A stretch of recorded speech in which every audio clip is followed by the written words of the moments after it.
Salam, hər vaxtınız xeyir əziz şagirdlər. Mən Eləyir Akademinin Azərbaycanlı müəllimi Sona Məmmədova.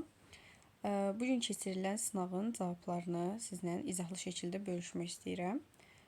Deməli, Azərbaycan dili 27-ci sual. Görəsən, indi də dünənki kimi oxuya bilərmi cümləsində işlənmiş köməkçi kisələrin təhlili ilə bağlı səhvi soruşur. Deməli, mumi sual ədatıdır. Bəli, doğrudur. Sual ədatıdır. Özünüz bilirsiniz. Sual ədatları bəs, məgər, yəni, mü, ki və s. Bu doğrudur. Bunu çıxarıq. Kimi bənzətmə qoşmasıdır. Qoşulduğu sözlə özündən sonra gələn sözlər arasında əlaqə yaratmışdır. Uşaqlar, sualı hazırlayarkən bura qədər olan hissəsi doğrudur əlbəttə ki. Buradan sonra sizi birazcık çaşdırmaq istəmişəm. Əgər diqqətli olmusunuzsa, böyük ehtimal çaşmamısınız. Kimi bənzətmə qoşmasıdır doğrudur. Burada dünənki kimi. Qoşulduğu sözlə özündən sonra gələn sözlər arasında əlaqə yaratmışdır söhbəti səhvdir. Çünki əlaqə yaradan nə idi? Bağlayıcı idi. Yəni, bağlayıcı sözlər və ya cümlələr arasında, abzaslar arasında əlaqə yaradır, onları bağlayırdı. Ona görə də B variantı səhv olacaq. Görəsən, güman şübhə bildirən modal sözdür. Bəli, doğrudur. D ədat deyil, iştirak bağlayıcı kimi işlənib. Bəli, indi də, yəni həmçinin indi iştirak bildirir. Doğrudur. Köməkçi kisələri işlənən bu cümlə ikinci dərəcə üzvlərin iştirak etdiyi sadə cümlədir. Sadə cümlədimi? Bəli, bir qrammatik əsası var. Daha sonra köməkçi kisələri işlənib. Bəli, dadə var, kimi var, mumi var. İkinci dərəcə üzvlər varmı? Bəli, dünənki kimi oxuya bilərim. Necə oxuya bilərim? Necə, nə tərzdə dünənki kimi? Zərfliyimiz var, həmçinin zaman zərfliyi də var indi. Ona görə də bu da doğrudur. Və cavabımız olur birinci sualda B variantı. 28. Biri yalnız frazeoloji birləşmə kimi işlənə bilir.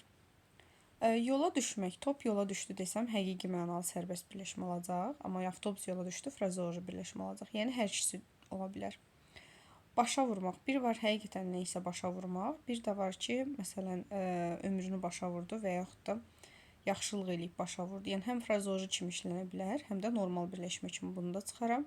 Burnun ucu göynəmək, darıxmaq mənasında da işlənə bilər frazeoloji olaraq, amma həqiqətən soyuqdan da burnun ucu göynəyə bilər. Gözü açılmaq. Gözü açılmaq, məsələn, onun gözü artıq açıldı və heç kəsə güvənməməyə başladı desək, yəni həqiqətləri gördü mənasında frazeoloji birləşmədir. Amma gözünü həqiqətən açdı mənasında həqiqi mənalı birləşmə də ola bilir. Amma yola vermək, yola həqiqətən nəyisə verə bilmərik. Ona görə də ancaq frazeoloji birləşmə kimi işlənir. Və cavab olur B variantı. 29.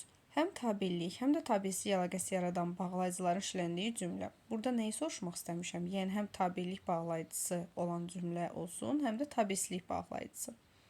O atın ətrafında dolandı, dal tərəfinə keçdi və daş kimi donub yerində qaldı. Burada tək bir bağlayıcı var, o da və bağlayıcıdır və tabelsizlikdir. Ona görə cavabım bu deyil.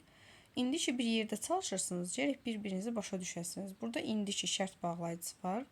Başqa bir şey yoxdur. Gərəklə sizi çaşdırmaq istəmişəm, bu ədatdır. Arzu ədatıdır. Əgər biz bunu əvvəldən bilmiş olsaydıq, yenə də heç kimə deməzdik. O isə sözün üstündə durmadı. Əgər tabellik bağlayıcısıdır, şərt bağlayıcısıdır. O isə, amma ancaq, lakin isə, fəqət, halbuki, bu da qarşılaşdırma bağlayıcısı, amma tabelsizliyin içində. Deməli, həm tabelsizlik bağlayıcısı tapdım, həm tabellik bağlayıcısı. Və cavabım olur C variantı. Tahir Lətifənin sözünü işdə bilmirdi. Ona görə ki, səbəb bağlayıcısı tabellikdir, başqa bir şey görmürük. Tapdıq da iştirak bağlayıcıdır, tabelsizlikdir, amma və də tabelsizlikdir, tabellik bağlayıcısı görmürük. Daha sonra 30. Evlər, eyvanlar, gəmilər, hər tərəf bayraqlar və xalçalarla bəzədilmişdir cümləsi ilə bağlı uyğunluğu müəyyənləşdirin. Doğrunun altında yazmışıq ki, tünd qara hərflərlə verilmiş sözlər morfoloji cəhətdən isimdir. Bəli, evlər, eyvanlar, gəmilər həqiqətən də isimdir. Doğrunu doğrunun altında yazdığım üçün doğrudur, götürdüm. Cümlənin xəbəri düzəltmə feillə ifadə olunub.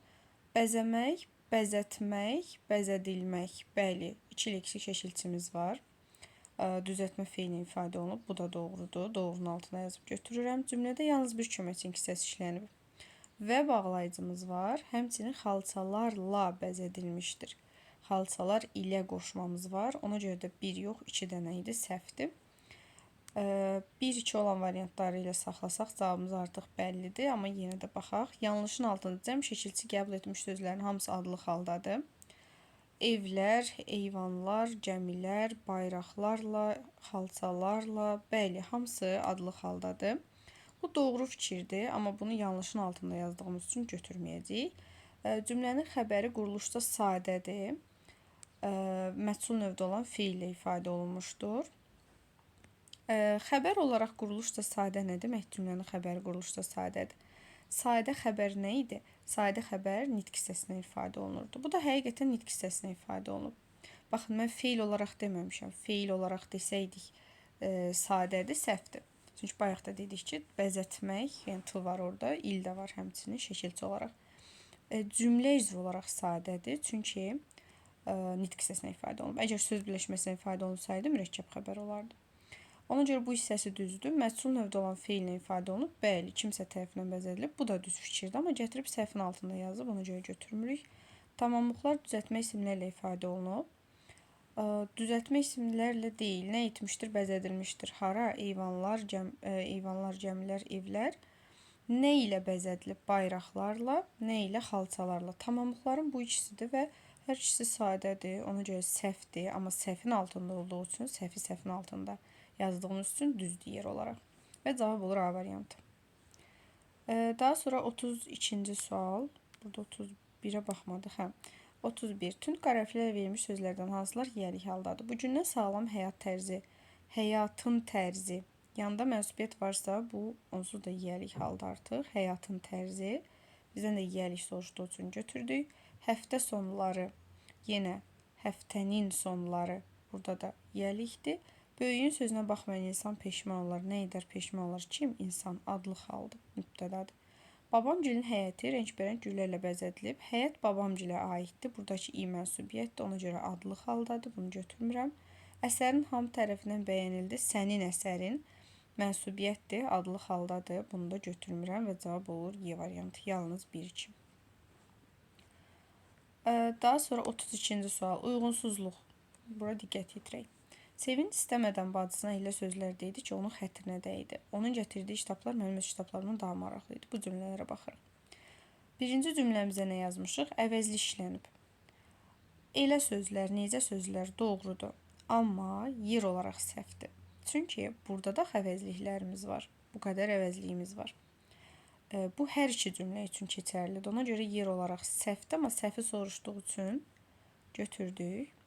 Tabiəsizlik bağlayıcı iştirak edib, təkcə 1-ə yazıb. Burada tabiəsizlik bağlayıcı yoxdur. Tabiilik bağlayıcı işləmir. Ona görə səhvdir. Səhv olduğu üçün götürdük. 1-2 olanları saxlayırıq. Elə cavabımız əslində bəlli olur. Yenə də oxuyaq. Hər iki cümlədə ədat işlənib. Baxaq. Deməli, birinci cümlədə sevinç istəmədən bacısa elə sözlər dedi ki, yoxdur axı, burada elə söz, necə söz. Bu əvəzlikdir. Ona görə də bu səhvdir, səhv olduğu üçün götürdük. Hər ikisi nəqli cümlədir. Bəli, nəqli cümlədir. Əmr şəklində falan da deyil, feil, ona görə əmr cümləsi də deyil. Bu doğrudur, bundan işimiz yoxdur. Təyinə vəzli işlənib, bunu sağdakı cümlə yazıb. Bəli, öz var. Yuxarıda varmı? Yoxdur. Ona görə bunu da düz yerə yazıb. Cümlədə çoxaltma dərəcəsi olan sifət var. Daha maraqlı. Ən, lap, daha olduqca çox sifətin çoxaltma dərəcəsini yarada bilən ədatlardır. Ona görə də çoxaltma dərəcəsindədir. Bu da doğrudur bir sözlə və ona görə də bunu da götürmürük. Cavab olur 1-2-3 A variantı. 33. Asıl tərəfi məsdər tərkibi ilə ifadə olunmuş isim birləşmə işləyən cümləni müəyyən edin. Aslı tərəfi. Deməli, aslı tərəf birinci tərəfdir, düzdürmü? Aslı tərəf birinci tərəfdir və məsdər tərkibi ilə ifadə olunmalıdır. O aslı tərəf isim birləşmə olmalıdır. İşləməyin nəticəsi həmişə öz sözünü deyir. İşləməyin nəticəsi birləşməsinə baxsaq, burada aslı tərəf məsdərdir, amma məsdər tərkibi deyil. Bunu başdan çıxaram. Birindən kömək istəmək aid bir şey deyil. Burada kömək istəmək, birindən kömək istəmək. Bu məsdər tərkibidir, amma bizə bu özü məsdər tərkibi müstəqil şəkildə bizə deyildi ki, isim birləşmə olsun, amma asıl tərəf məsdər tərkibi olsun. Bu o qaydaya uymur, ona görə götürmürük. Adil hiss edirdi ki, universitetə qəbul olmaq arzusu daim onu daha əzmli çalışmağa vadar edəcək. Bəli. Nə onu vadar edəcək? Universitetə qəbul olmaq arzusu. Bu bir birləşmədir. Əsas tərəf isim olduğu üçün isim birləşmədir.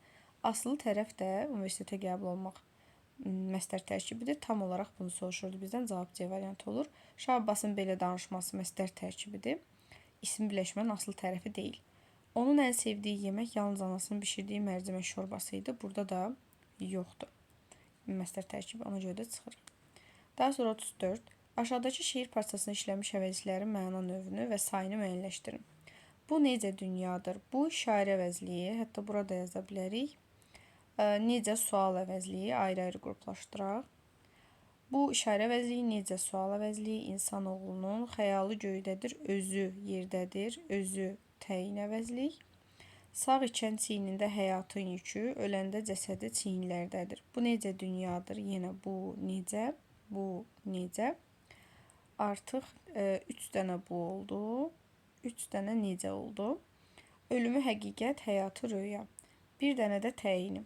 Deməli 3 sual, 3 işarə, bir dənə təyini və cavabımız olacaq əlbəttə ki B variantı. Daha sonra hansı bənddə uyğunluq gözlənilib? Bizdən gözlənilib deyir, altına xətt çəkək. Çaparaq sözü zərf və feil kimi işlənə bilər. Bəli, çaparaq gəldi. Bir də bunu bəlkə də bilirsiniz, bəlkə də bəziləriniz bilmirdiniz, amma öyrənmiş oldunuz. Öyrədici olmasını istəmişdim. Çaparaq sözü vurğu axıra düşəndə sözcük vurğu çıxarılıb deyə fərqli formatda yazmışam, amma bilin ki, vurğu ilə də biraz bağlılığı var. Çaparaq sözü axıra düşəndə vurğu zərf olur, çaparaq gəldi, yəni tələm-tələsik gəldi. Amma çaparaq gəldi desək, onda ara-qərək feil bağlama şəkilçisi kimi atı çaparaq gəldi, feil olur. Bir sözlə bu doğru fikirdir və qabağına da doğru yazdığımız üçün doğrudur. Elə cavab A variantı olacaq. Yaza-yaza, baxa-baxa sözləri feili bağlamaq düzdür. Yazaraq, baxaraq. Asta-asta, yavaş-yavaş sözləri isə zərfdir. Bu düz fikirdir, amma niyə yanlışdır? Ona görə götürmürük.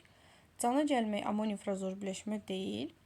Amonim frazor birləşmədir. Bu yanlışdır, amma qabağına doğru yazmışıq. Bir var cana gəlmək, yaxşılaşmaq, dirilmək, canlanmaq mənasında. Bir də bezmək mənası var. Boğaza yığılmaqdır sinonimidir. Bu səhvdir. Güləyən, cüsəyə sözləri qurulursa sadə, inişi zaman mənalı feili sifətlərdir. Səhvdir. Feili sifət deyil, amma qabağına doğru yazılıb. Çünki gülmək, güləyən, ağan əyən feili sifət şəkilçisi deyil. Feildən sifət düzəldən leksik şəkilçidir. Küsmək, küsəyən. Əgər desəydim küsən, onda feili sifət olardı. Və yaxud da gülən, onda feili sifət olardı. Amma burada ağan əyən şəkilçisi leksik şəkilçidir və sifət yaratdı. Bu artıq sifətdir. Feili sifət yox. Daha sonra maraqlı söz zərf kimi işlənə bilməz. Bu da doğrudur, amma qabağına yanlış yazılıb. Niyə? Çünki li, lulu sifət düzəldən şəkilçidir və istər feil aid olsun bu söz, istər yox. Maraqlı sözünü biz sifət kimi götürəcəyik. Çünki li, lulu adlı zərf düzəldən şəkilçi yoxdur. Daha sonra 36. Səhv yazılmış sözləri müəyyən edin. Billur düz yazılıb, müdür yox, müdir olmalıydı. Daha sonra töhfə düz yazılıb, tör-töküntü defisen olmalıydı. Bəyanat sözü, bəyan sözündən, bəyan etməkdən bəyanat olmalıydı. Ekskursiyada düz yazılıb. Deməli 1, 2, yox 2 səhv. Bir dəqiqə səhv yazılan sözləri seçməliyik. Bircə dəqiqə. Pilsutlarımızı düzgün qoyaq. Deməli, səhv yazılmış sözləri seçsək, cavab olacaq 2, 4, 5. Yəni D variantı. Və beləliklə 36-da da oldu, cavab D. Daha sonra qrammatika suallarımız bitdi. İndi isə keçirik mətn suallarına. Siz ekranı dayandırıb mətni diqqətli şəkildə oxuya bilərsiniz və yaxud da ekran şəklini çəkib oxuyub, sonra videoya davam edə bilərsiniz. 1 saniyəlik saxlaya bilərəm.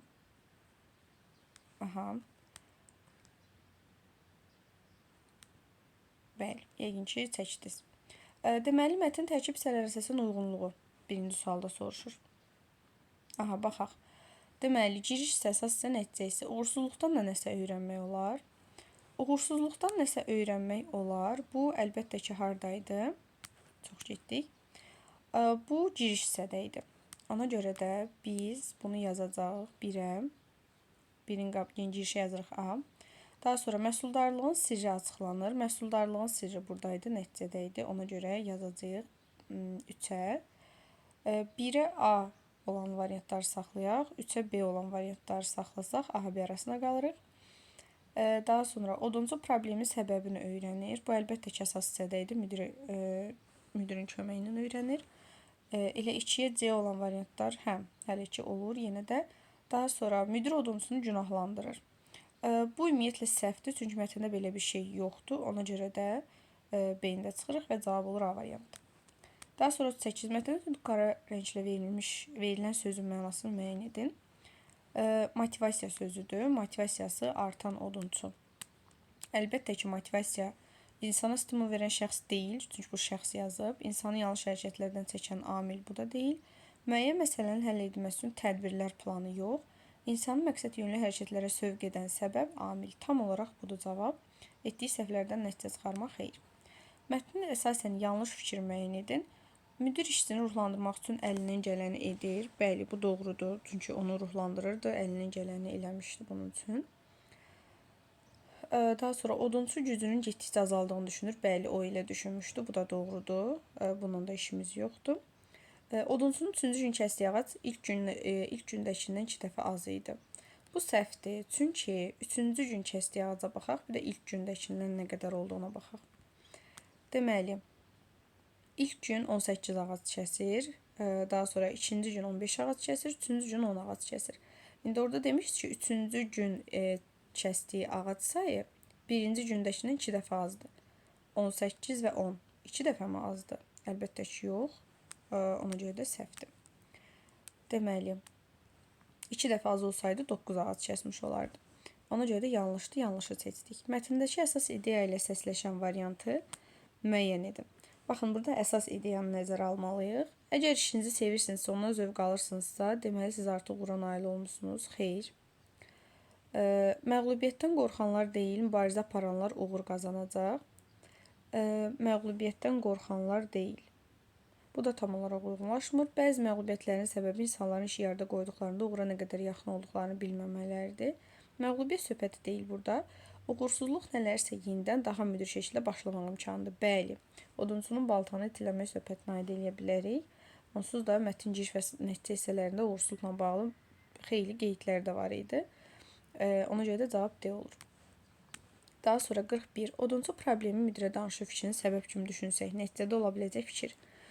Odunçu problemi müdirə danışır. Nəticədə nə baş verir? Nəticədə müdir problemin onun özündə olduğunu aydınlaşdırır. Əlbəttə ki, bu doğrudur. Cavab olacaq C. 42-də qarşısında dairə işarəsi qoyulan söz əsasında cədvəldəki uyğun fikirlər soruşur. Dairə işarəsi qoyulan sözü tapsaq. Deməli, 10 ağac kəsib gətirir. Həqiqətən kəsir və həqiqətən gətirir. Həqiqi mənadadır bir sözlə. İndi ona uyğun fikirləri seçsək. Həqiqi mənadadır, mətndəki məzmunu uğurlu olmaq şəklində ifadə edilə bilər. Bura qədər doğruydu, amma uğurlu olmaq, ağac kəsib gətirmək uğur deyil. Axı, şans gətirmək olsaydı, Nə əlaqə? Ona görə də bir səhvdir. Kontekstdəki yerinə görə bir şeyin nəticəsi olmaq, törətmək mənalarını ifadə etmir. Bəli, bu düzdür. Bunu götürərik. Yanlışın altına yazıb ki, məcazi mənada deyil, mətndəki yerinə görə başa çıxmaq mənasını ifadə etmir. Bu düzdür də. Amma niyə yanlışın altına yazılıb, ona görə götürmürük. Həqiqi mənada deyil, tab gətirmək mənasını ifadə edir. Həqiqi mənadadır, səhvdir, tab gətirmək mənasını ifadə edir, bu da səhvdir. Amma səhvin altında yazdığı üçün doğrudur. 2-4 A variantı olacaq. Mətndə çərçivəyə alınmış hissədə nöqtələrin yerinə yazıla biləcək məcazi mənalı ifadəni müəyyən edin. Elə məcazi mənalı deyirsə, xatırlamamaq, təsəvvür etməmək aradan çıxardaq. Daha sonra deməli qayıdaq mətnə. Nöqtələr buradadır. Odun kəsməklə o qədər çox məşğul idim ki, baltanı itiləmək heç ağlıma gəlməmişdi deyir. Ən uyğunu ilə bərpa olunur mətn oxuyanda da. O da dilimə gətirməmək nə əlaqə, aradan çıxmaq nə əlaqə, cavab olacaq C variantı. Ağlıma belə gəlməmişdi. 44. Mətn məzmununa əsasən klaster boş xanalara yazıla biləcək fikirləri müəyyən edin. Klasterin fikirlər. Deməli, fikirləri yazıb ki, müdir kobud biri idi. Odunçu öz gücünə arxayın olduğu üçün işi daima uğurlu olur. Yanlış fikirdir əlbəttə ki. Tacir odunçunu işə götürəndən sonra ilk günlər iş uğurlu olur. Deməli, bircə əslində biz diqqətsizlik elədik. Deməli, müdir kobud biri idi. Müdrik kobud biri idi, səhvdir axı, səhv fikirdir. Səhv olduğu üçün biz səhvləri seçməliyik deməli. Yəni bu klaster səhvlər klasteridir. Səhvləri seçməliyiksə, onda 1 götürərik. Çünki odunçu üzrünün arxayın olduğu üçün işi daima uğurlu olur. Fikir yanlışdır. Bunu götürdük. 1 olmayan variantları çıxırıq. Tacir odunçu işə götürəndən sonra işçilər işi uğurlu olur. Bu doğru fikirdir. Biz doğru fikir seçmirik. İşin qazancı və şərtləri odunçu üçün əlverişlidir. Bu da doğrudur. Bunu da götürmürük. Odunçunun gücündə azalma baş verdiyi üçün uğursuz olur. Xeyr, gücündə azalma baş vermir də. Sadəcə o dayanıb daha məhsuldar işləməyi düşünməmişdi. Yəni baltanı itləmək ağlına belə gəlməmişdi. Ona görə də səhv fikirlər olduğu üçün səhvləri seçdik və cavab oldu D variantı. 45-də mətn əsas hissəsinin planını qurun, ən az 3 bənd. Burada fikir verirsinizsə, əsas hissə. Burada diqqətli olmaq lazımdır. Yəni mətn başdan ayağa planını qursaz səhvdir artıq. Əsas hissəmizdə başlayır buradan, yəni buradan başlayıb plan qurmalıyıq və bura qədər. Bura qədər əgər hər hansı bir plan qurmusunuzsa, böyük ehtimal artıq doğrudur. Məsələn, biz nə yaza bilərik? Buradan ən az 3 plan bəndi qururuqsa, məsələn, yaza bilərik ki, ən birinci odunçunun işə qəbul edilməsi, odunçunun işə qəbul edilməsi,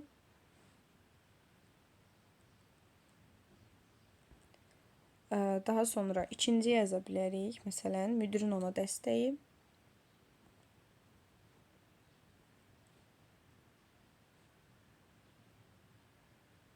üçüncüyə yaza bilərik, məsələn, odunçunun uğursuzluğu, məsələn, yazmaq olar. Odunçunun uğursuzluğu. Hətta dördüncü plan bəndi odunçunun uğursuzluğunun səbəbinin aydınlaşdırılması. Hətta bunu da yazmaq olar. Yəni bu məzmunda yazsaz cavabımız doğru olacaq.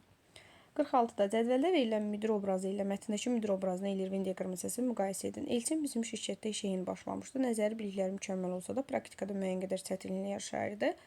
Bu çətinliklər isə ümumi şəzərə vurduqda müdir onu çağırıb danlamış və işdən azad etmişdi.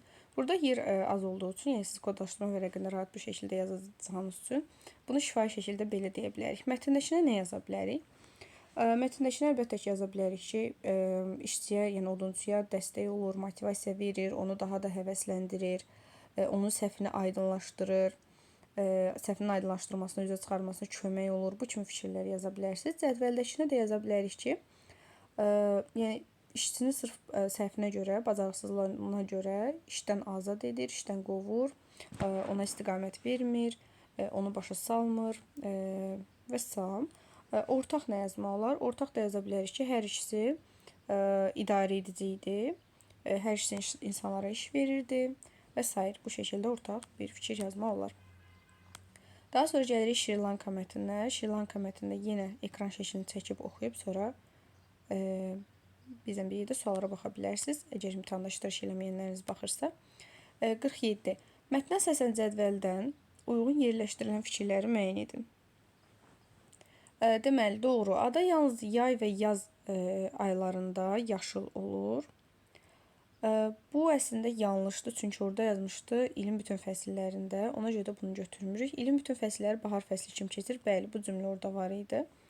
Ona görə 2-ni götürəcəyik. Daha sonra adaya yaxın yerdən baxanda okeanın ortasına yaşıl bir xalı sərilmiş kimi təəssür başlayır.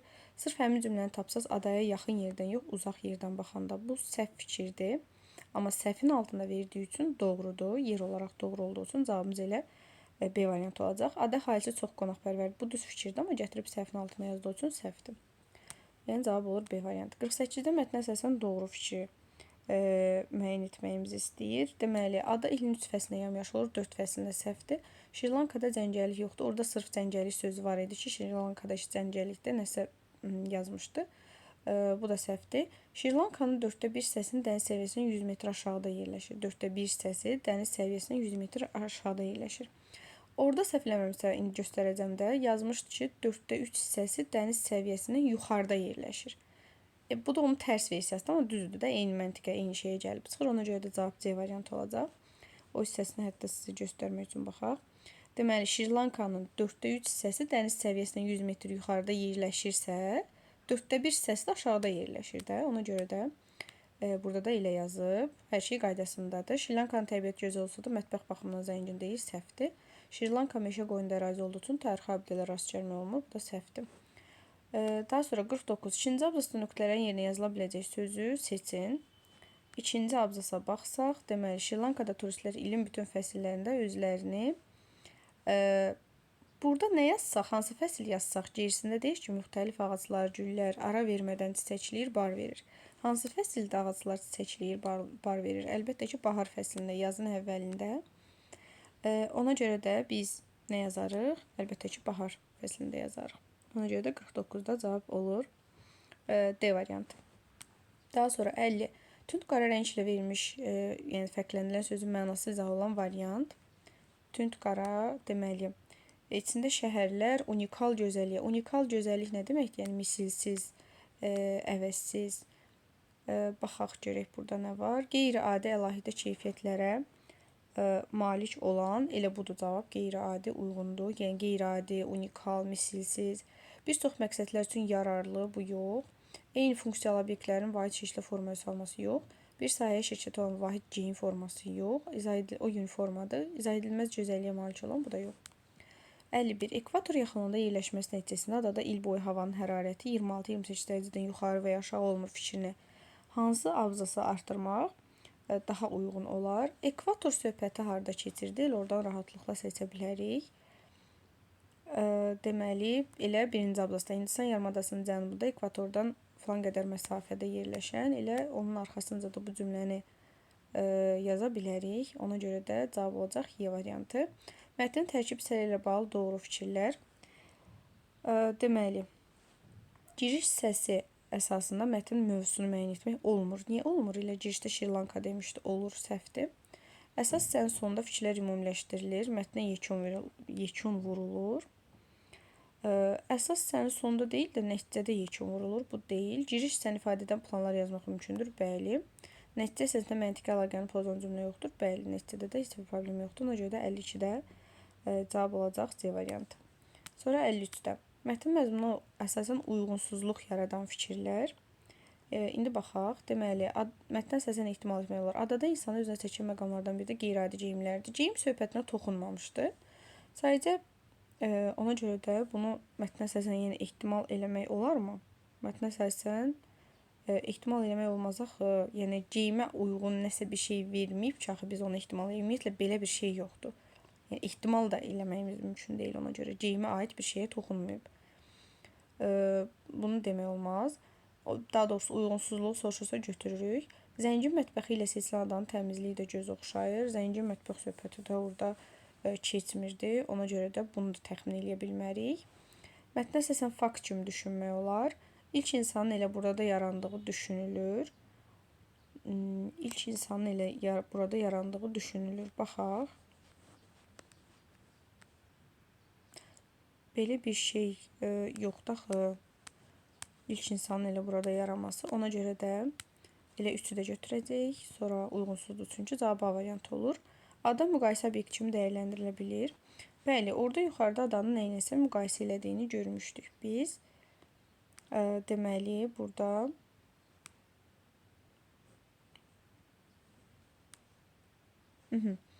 məsələn, elə insana elə gəlir ki, okean ortasına yaşıl bir xalı sərilib, məsələn, bununla müqayisəsi var.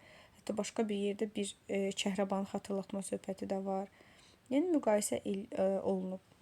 Ona görə də bu doğruydu. Fakt kimi düşünmək olar. Ona görə də cavab olacaq 1-2-3 A variantı. 54-də çərçivə daxilinə verilmiş söz əsasında doğru cavab. Çərçivədə verilmiş söz əsrarəngiz gözəllik və buna uyğun cavab seçsək. Məcazi mənada işlənib qeyri-adi mənasını ifadə edir. Xeyr, məcazi mənada deyil. Əsrarlı, sir dolu mənalarını ifadə edə bilir. Bəli, əsrarəngiz, əsrarlı, sir dolu mənalarındadır. Həqiqi mənalıdır, mətn anlaşılmaz. Bu söhbət səhvdir. Sirli, sirli, qərəzli, qərəzli yox. Nöqsansız, qüsursuz mənalarını bildirən həqiqi mənalı sözdür. Nöqsansız, qüsursuz da demək deyil. 55-də giriş hissəsində nədən danışılır? Buna giriş hissəsinə baxsaq, bayaq da dediyimiz kimi giriş hissə, hansı idi giriş hissə? Birinci abzasdır.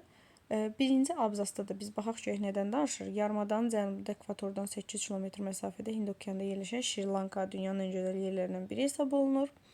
plan qədər ərazisi var. 4/3 hissəsindən səviyyəsindən 100 metr yüksəklikdə yerləşir.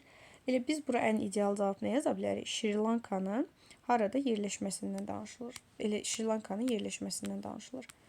Ən gözəl cavab olaraq bunu ümumiləşdirmək olar. Yəni yazırıq ki, Şri Lankanın yerləşməsindən danışılır və yaxud da harada yerləşməsindən danışılır. Və yaxud da coğrafi mövqeyindən danışılır. Yazsaq doğrudur. Elə coğrafi mövqedə yazsaq ən uyğun olardı. Yəni bu məzmunda yaza bilərik. Üzərində rəqəm yazılmış sözlərə əsasən cədvəli doldurun. Burada diqqətli olmaq lazımdır. Üzərində bir rəqəm yazılmış sözün qarşılığını cümlədə işlətməliyik. Yəni burada cümlə yazmalıyıq. Burada isə 2 rəqəm yazılmış sözün sadəcə qarşılığını yazmalıyıq. Birində qarşılığını cümlədə işlətməliyik, birində qarşılığını yazmalıyıq. Və baxırıq. Üzərində bir rəqəm yazılmış hissə hansıdır? Turistlərin diqqətini cəlb edir. Deməli, cəlb edir, bir də təəssürat bağışlayan. Cəlb edirin qarşılığını tapmalıyıq və cümlədə işlətməliyik. Diqqətli olaq, yəni özünü cümlədə işlətmirik, qarşılığını cümlədə işlədirik. Cəlb etməyin qarşılığı nə ola bilər? Çəkmək, yəni çəkir, cəzb edir və yaxud da diqqətini çəkir. Məsələn, yaza bilərik ki, onun bu halı dostunu daha da cəzb etdi. Cəzb etmək, yazmaq olar. Cümlədə işlətməlisiniz bunu. Təəssürat bağışlayan. Bağışlayan sözü nə deməkdir? Yəni bəxş edən. Təəssürat bəxş edən. Burada da qarşılığı olaraq bəxş edən yazırıq və doğru cavab olmuş olur. Və beləliklə də 9-cu siniflər üçün olan sualların sonuna gəldik. Videonu bəyənməyi və reylərdə fikrinizi bildirməyi, necə düz yazdığınızı qeyd eləməyi unutmayın. İnşallah ki, hər şey istədiyiniz kimi olar və istədiyiniz nəticəni əldə edərsiniz.